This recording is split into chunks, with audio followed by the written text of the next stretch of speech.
জীয়া অসমীয়া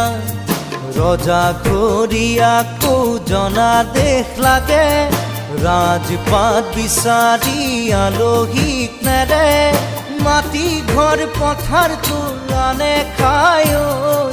ইহঁতক তোৰ ধমকি